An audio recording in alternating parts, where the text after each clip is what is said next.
Bonjour tout le monde et bienvenue dans cette nouvelle review, cette ultime review consacrée au dernier épisode de la série Daredevil Born Again, actuellement disponible sur Disney+, et faisant une suite plus ou moins officieuse aux 3 premières saisons du Daredevil de Netflix. Un ultime épisode qui, comme vous l'avez vu au titre, arrive tard, arrive trop tard, et en plus de ça, confirme les craintes que 2 saisons se sont mélangées en une, puisqu'à l'issue de cette saison, au final, tout ce qui était intéressant à aborder comme sujet, et surtout en termes d'événements et de péripéties, et bien tout ce qui est réellement intéressant et novateur arrive enfin à cet épisode 9, mais nous le tease pour la saison 2. On se retrouve en fait avec 5-6 épisodes de filler au milieu de cette saison, et 3 épisodes, donc le premier et les 2 derniers, qui en fait sont d'une autre saison qui devait amener à ce qu'on va avoir dans la saison 2.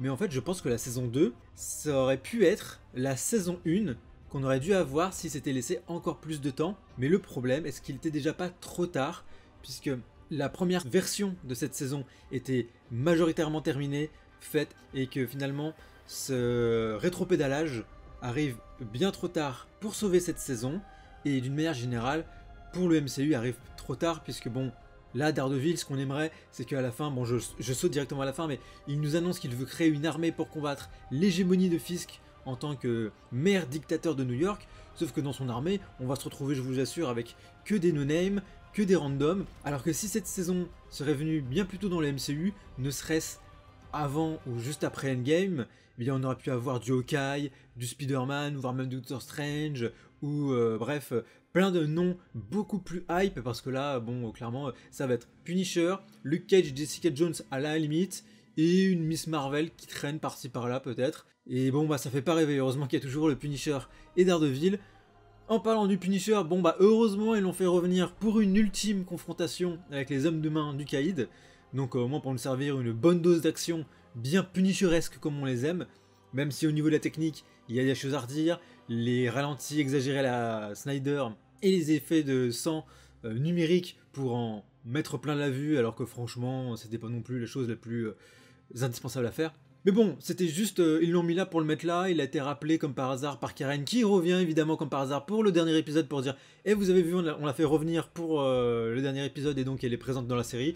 On l'a vu que 10 minutes dans toute la série, concrètement, la série elle revient, on l'a fait revenir au dernier moment alors qu'elle n'était pas du tout prévue à la base. » Donc en fait, il y a plein de bonnes choses qui sont proposées dans cet épisode, les scènes d'action sont quand même cool, le Caïd redevient le Caïd, bon, en 2 coups de cuillère à peau, hein, on va pas se mentir, il fait « Oui, nous allons pouvoir utiliser mon nouveau poste pour nos réelles activités. » Et voilà, c'est bon, en fait, il est redevenu le Caïd, voire il a toujours été.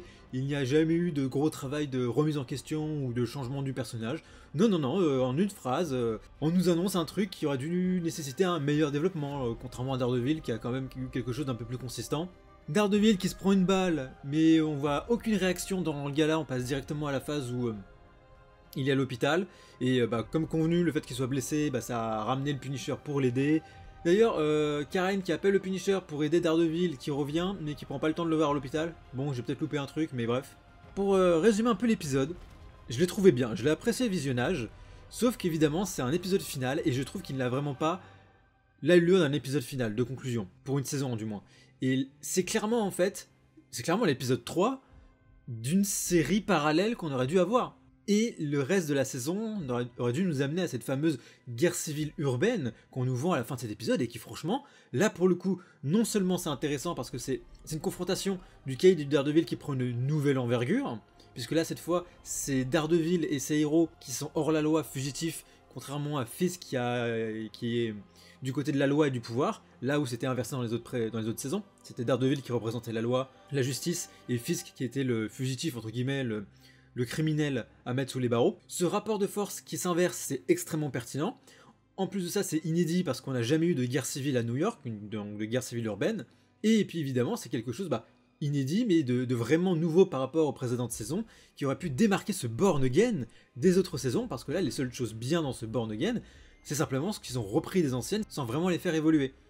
Et au final, je pense qu'ils auraient mieux fait de se concentrer pour cette saison 1 sur l'élection du Caïd de Wilson Fisk, sur tout le long de son parcours électoral, sur les débats, sur le fait qu'il gagne des voix, qu'il puisse corrompre des jurés, je sais pas, sur d'autres choses qui passent à la télévision, et qui nous parle, qu'il aborde le sujet des justiciers, des vigilantes, et qui lance vraiment des débats intéressants qui auraient pu nous faire réfléchir, nous les spectateurs, etc.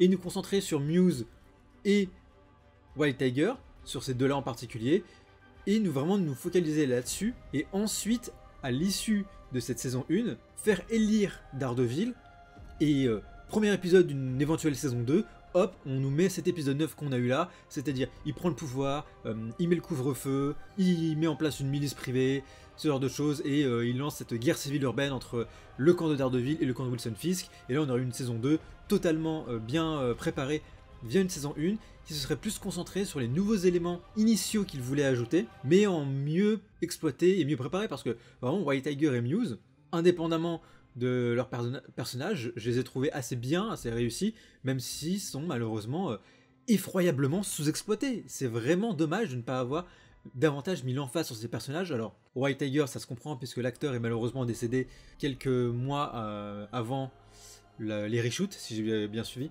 Mais quoi qu'il en soit, on sent qu'en fait Disney ne s'est pas décidé entre aller à fond sur ce qu'il voulait faire initialement et le rétropédalage de non, finalement ça va être une saison 4 officieuse aux premières saisons, parce que là le MCU est en dents de scie, ça marche plus, de nouveaux héros, nouvelles têtes d'affiche, elles ne prennent pas, etc. Faut ramener les anciens, faut ramener Daredevil, Punisher, etc. Et au final on se retrouve avec une saison bâtarde qui n'est pas dénuée de qualité, est clairement au-dessus de la moyenne des séries Marvel Disney+, mais il faut le dire, clairement en deçà des 3 premières saisons. Et c'est dommage parce qu'en fait, il y a les matériaux, il y a les ressources, mais elles sont mal construites et ça nous fait une saison finalement bâtarde et qui, pour ce final, donne les éléments intéressants et vraiment cool, t'as envie de les voir, trop tard. Je veux dire, les réelles péripéties intéressantes arrivent trop tard, les événements et le scénario pertinent arrivent trop tard, et tout ce qui avait été mis en place avant est sous-exploité ou fait du surplace, ou c'est du fillers. J'en reviens pas quand même de l'épisode de la banque qui nous a pris. Cette péripétie nous a pris un épisode juste pour nous mettre le papa de Miss Marvel dans son bat et steak. Virez-moi la moitié de cet épisode-là, vous me le mettez sur Muse et Daredevil, ça aurait été beaucoup plus intéressant. Pour revenir plus globalement sur l'épisode, parce que là j'ai beaucoup parlé de manière générale de la saison, mais bon, l'épisode je l'ai bien aimé, comme je l'ai dit. Je trouve le fait que le petit protégé de Fisk, je l'aime toujours autant, et là il prend un petit peu plus d'envergure, on sent qu'il est un peu plus à l'aise avec son nouveau rôle de bras droit corrupteur, même si je sais pas s'il est vraiment conscient qu'il commence à faire du chantage et de la corruption, mais dans tous les cas je l'aime bien. Je l'aime bien, il paye pas de mine, je suis sûr que la plupart d'entre vous vont ni le déprécier ni l'apprécier, c'est juste un personnage Joseph, mais moi j'aime beaucoup voir l'esprit innocent se faire corrompre par réelle loyauté, admiration, donc j'aime beaucoup cet archétype-là de personnage. Et en plus, c'est vraiment quelque chose d'innovant, même s'il n'a pas été très exploité.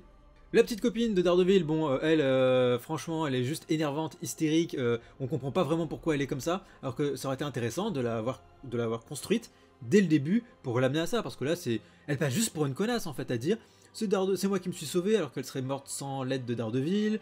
Elle se range du côté de Wilson Fisk, alors que clairement, Daredevil la met en garde, qu'il la manipule, qu'il trafique la vérité pour son propre compte. Et malgré tout ça, elle se range du côté de Fisk, là où foncièrement elle semble être une bonne personne qui veut avant tout diminuer la violence, la criminalité, et essayer de trouver les mots pour arranger les affaires et résoudre les conflits. Donc c'est un profil quand même intéressant, parce que être psychiatre c'est une autre façon d'aider les gens qu'avocat, parce qu'avocat on parle des droits, des choses très concrètes, là où la psychiatrie, la psychologie, c'est quand même des choses qui reportent sur des comportements concrets, mais qui sont quand même beaucoup plus nébuleux, difficiles à conceptualiser. Et donc ça reste pareil, un angle d'approche intéressant, sauf que bon, elle passe juste pour une hystérie qui n'aime pas les héros parce qu'elle n'aime pas les héros, et bref, même si c'est intéressant de la voir vraiment du côté de Fisk, la rejoindre son camp, bah le fait est qu'elle n'a pas été très développée ou trop tard, et ça rend son personnage inconsistant, pas intéressant, contrairement à une Karen Page qui a eu 3 saisons, ou une Vanessa Fisk. Donc au niveau des personnages secondaires, c'est mi-figue mi-raisin. Punisher, bon évidemment c'est comme pour Karen Page, ils l'ont juste remis là pour le remettre là. Au moins, toutes ces apparitions, c'est du 20 sur 20, c'est aucun problème, juste bon, le côté je grogne pendant que je tire. Mais globalement c'est quand même un soldat qui, ok bon il a la rage parce qu'il a perdu des êtres proches, mais il est censé rester entre guillemets professionnel dans sa façon d'agir. Là le fait de le voir grogner comme un ours, et j'ai trouvé ça un peu ridicule, même si c'est très très viril évidemment.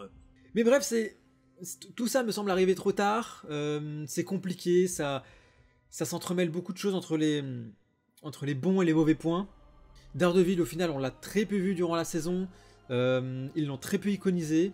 Pareil pour Fisk, au final, il a pas fait grand chose à part monter une unité d'élite et être devenu maire. Finalement, il s'active uniquement au dernier épisode. Daredevil, pareil. Vanessa, pareil. Bref, j'ai plus grand chose à dire sur cet épisode-là. Franchement, c'est juste dommage qu'il se soit réveillé qu'à la fin. Et je pense que peut-être qu'avec 6 mois, 1 an en plus, on aurait pu avoir une vraie nouvelle saison 4. Ou alors, peut-être en se focalisant plus sur Muse et White Tiger et en évitant les reshoots, ils auraient pu se concentrer sur une première version qu'ils voulaient faire, mais d'une meilleure manière. Je pense que c'était la meilleure voie à suivre pour vraiment préparer une saison 2 100% inédite, parce que là en fait on se retrouve face à un monstre de Frankenstein et c'est vraiment dommage parce qu'au final la saison 2 ce sera notre véritable saison 1 si je puis dire. Donc ouais, Daredevil, c'était mon projet de la phase 5 que j'attendais le plus, et au final comme crainte, mais les craintes ont été justifiées, hein. Disney en a fait de la merde. Bon, ils ont quand même su ramener des éléments intéressants sans trop les massacrer, hein. On se rappelle de la postologie Star Wars qui ont massacré absolument tous les éléments cool, intéressants et iconiques des précédents films. Là au moins, Fisk, Daredevil, Punisher, ce trio-là reste quand même assez consistant. Ils ont pas trop été désacralisés et massacrés.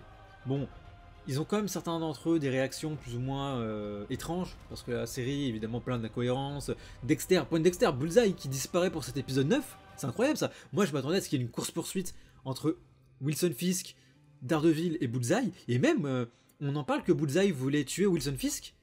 C'était Wilson Fisk qui était visé, et ils en reparlent plus du tout de l'épisode. Pourquoi ils voulaient se venger de Wilson Fisk? Bah alors, d'accord, ils voulaient se venger par rapport à ce qui s'est passé à la fin de la saison 3, mais là en l'occurrence, il en a autant gros pour Daredevil que pour Wilson Fisk et que pour Vanessa Fisk, dont on nous confirme dont elle est bien responsable de la mort de Foggy.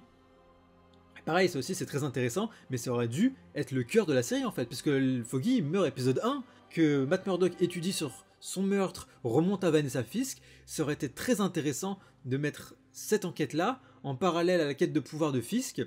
Fisk qui lui est vraiment innocent, blanc comme neige, en dehors de l'amant de sa femme. Il n'avait jusqu'à l'épisode 9 fait que, entre gros guillemets, hein, corrompre des gens. Mais bref.